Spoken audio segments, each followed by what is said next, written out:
Ashamaa harka fuunee kabajamtoota hordoftoota fi daawwattoota Oromiyaa Global Media. Qophii keenya har'aatiin qophii xiinxallaan waa'ee rakkoo ijoollee shanan bulchiinsa Tigraay mudate kan wajjin laallutaa hamma dhumaatti wajjin turan affeerraa kenna.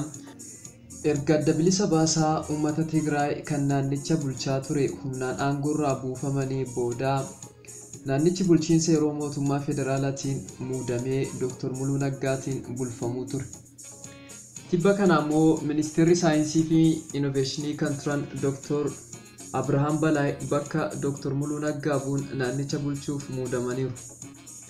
Baatiiwwan shanii oliif naannicha bulchaa kan turan Dr. Muluu Naggaa maaliif Dr. Abrahaamin akka bakka buufaman ilaalchisee ibsi kenname tokkos hin jiru.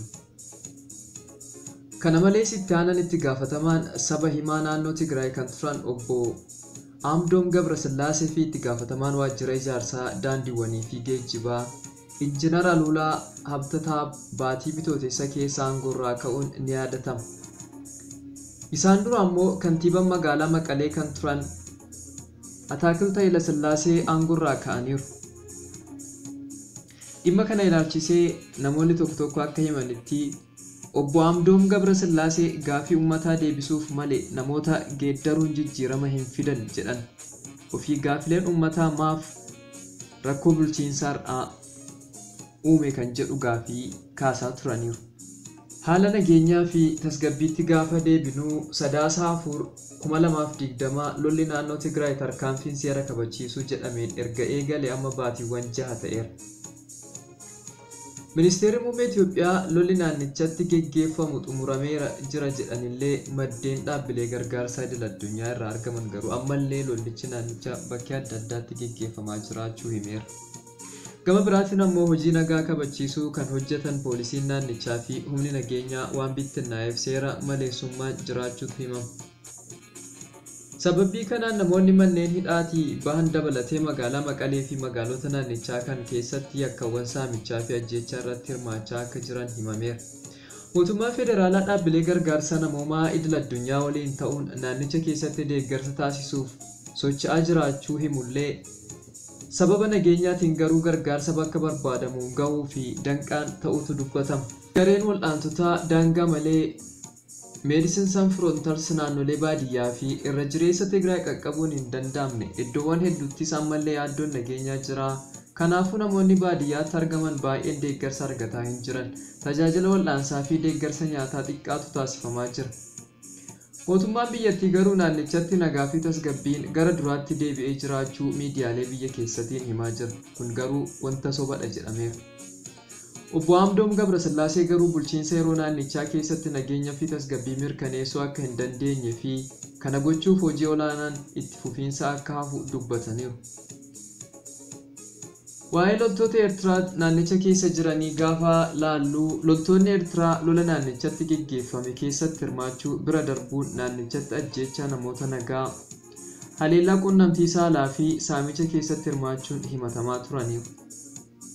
Fakkeenyaaf miidhaan mirga namoomaa magaalaa Aksuumitti raawwatamuun dhaabbata Amnesty International jedhamu gabaase tures dhugaa ta'uunsaa Komishinii Mirgoota Namummaa Itoophiyaatiin mirkanaa'eera. Ministeerri Muummee Itoophiyaa Abiy Ahmed yeroo jalqabaatii fi baatii gurraandhala keessa ture loltoonni Eertiraa Tigraay keessa jiraachuu amanuun mootummaan Eertiraa baasuuf waliigaluu isaanii kan ibsan. Mootummaan Ameerikaa ammoo loltoonni Eertiraa Tigraay keessa jiran atamtamaan haala mirkanaa'uu danda'uun akka bahaniif gaafatee ture. Miseensonni bulchiinsa yeroo naannoo Tigraay dhimmicha irratti ejjennoo wal fakkaatu qabaachuu baatanillee aangoonni naannichaa tokko garuu dhimmi kana irra deddeebiin yoo kaasan ni dhaga'ama.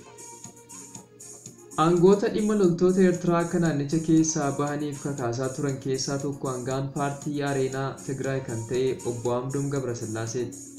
Obbo Amdoom dhimma kanaaf kan bira ilaalchisuun miidiyaaleef ibsa kennuun wal qabatee itti gaafatamummaa irraa kaafamuu ibsama.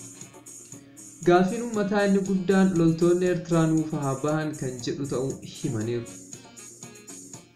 Gaafii uummatichi waltajjiiwwan marii adda addaa irratti kaasuun alatti aangoonni waraanaa mootummaa olaanoos dhimma loltoota Eertiraa kana gaafataa akka jiran maddeen tokko ni himu. Kun raawwatamuu dhabuunsaa ammoo bulchiinsa yeroo uummataan fudhatama akka hin arganne taasisuun gaafii keessa galchuu obbo Amdoom dubbataniiru. Gaafii tokkummaa bulchiinsa naannoo Tigraayiin raayyaan ittisa biyyaa waliin gara naannoo Tigraayitti kan duulee humni addaa naannoo Amaaraa lafa lixa Tigraay bal'aa fi naannolee kibba Tigraay to'achuun gaafii ristii deebisuu hojiirra oolchaa jiraachuu obbo Amdoon dubbatu. Naannolee kanarrattis caasaa bulchiinsa naannoo Amaaraa diriirsaa akka jiran illee gabaasaaleen tokko nu mul'isu. Dhalattoota saba Tigraay naannoo kanneen keessaa humnaan baasuun naannawa lixa Tigraayitti yakki duguggaa sanyii raawwatamaa jira jechuun kan ibsan ammoo ministeerri haajaa alaa Ameerikaa Antonii Bilinkan turan. Kanaafuu humnoonni addaa Amaaraa tamtamaan naannichaa akka bahanis gaafatanii turan. Mootummaan Itoophiyaa garuu dhimma keessooti jechuun waamicha kanaaf deebii kennuun isaanii yaadatama. Gama naannoo Amaaraatiinis lafa keenya humnaan nurraa fudhatamee ture humnaan deebifanneerra jechuun deebii kennee ture. Obbo Amdoon wayita aangoo irra turanitti gaafiin kunis akkuma dhimma loltoota Eertiraa uummata kaafamaa ture jedhaniiru. Barbadaa'uu dhaabbilee wal'aansaa naannoo Tigraayitti gaafa laallu dhaabbilee wal'aansaa naannoo Tigraay dhibbeentaa 70 ta'an barbadaa'uun isaanii fi meeshaalee wal'aansaa akka saamaman dhaabbileen Medicine Sans Frontiers baatii gurraandhala keessa beeksisuunsaa ni yaadatama. Sababa bal'aa qaqqabeetinis hojjettoonni qubaan lakkaa'aman qofti hojiirratti akka argamanii fi dhaabbileen tokko keessatti hojjetaa tokko kan hin jirre ta'uu dhaabbichi ibsee ture. Lola naannoo Tigraayitti geggeeffame hordofee hedduun qe'ee isaanii dhiisuun buqqaan yoo ta'u, kanneen 60,000 ol ta'an gara Suudaan qaxxaamuruun isaanii dhaabbilee gargaarsaa himee jira. Waliigalattis kanneen miliyoona 1 ol ta'an ammoo manneen barnootaa magaalota Maqalee, Shiree Aksumii fi Adawaatti akka argaman himameera.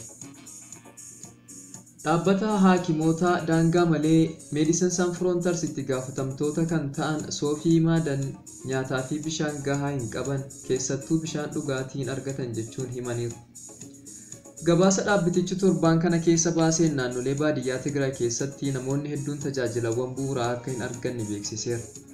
Keessattuu daa'immanii fi dubartoonni garatti baatanii fi hoosisan hir'ina nyaataa madaalawaaf saaxilamuusaa dabaluun himee ture.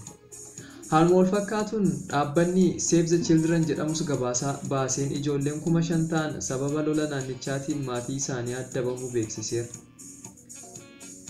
Waqtii roobaa kan dhufaa jiruuf naannolee gargaarsi hin qaqqabne keessatti uummanni dhibee fi beelaaf saaxilamuu akka danda'u yaaddoon cimaa qabaachuu himameera. Rakkoon namoomaa yeroo garagaraatti dabalaa jiru kunis bulchiinsa yeroo naannichaatiif danqaa biraa ta'aa jiraachuu obbo Amdoon ibsanii jiru. Furmaanni maali kan jedhutti gaafa deebinu bulchiinsi yeroo naannoo Tigraay dhaabbileen mootummaa gara hojii idileetti akka deebi'aniif akkasumas waajjiraaleen barbadaa'an akka suphamaniif hojjetaa jiraachuu ibsaniiru. Nutis gama kennaan mootummaan federaalaas Tigraayin deebisee ijaaruuf cimsee akka hojjetuu fi rakkoo namoomaa naannichatti mudateef deebii hatattamaa akka kennu gaafachaa. Obbo Amdoonis naannichatti hojjetaa mootummaa bakkeewwan muraasatti hojii eegaluu fi tajaajila baankii fi bilbilaa bakkeewwan muraasatti eegalamuunsaa akka gaariitti kaasaniiru. Gama nageenya fi daangaa naannichaa eegsisuutiin garuu ammallee hanqina olaanaatu jiraachuu dubbatama. Rakkoolee kanneeniif jijjiiramni hanga dhufutti jijjiiramuun namoota hiikaa hin qabaatu jechuun keessattuu lammiileen lixa Tigraay irraa buqqaafaman bakka jireenya isaaniitti haalatti deebifaman mijeessuun furmaata akka laatu mootummaa gaafachuu ta'a. Dhumarrattis bulchiinsi yeroo osoo kanneen gammoojjii jiranis ta'ee kaan waliin marii taasisee wantichi furamuuf danda'a jenneetiin yaannaa. Kabajamtoota hordoftoota keenyaa xiinxalli keenya waa'ee Tigraay wal qabateetiin ture kan hanga ammaatitti ture. Hanga qophii biraatii walitti deebinutti qophii Oromiyaa Global Media wajjin turtii gaarii.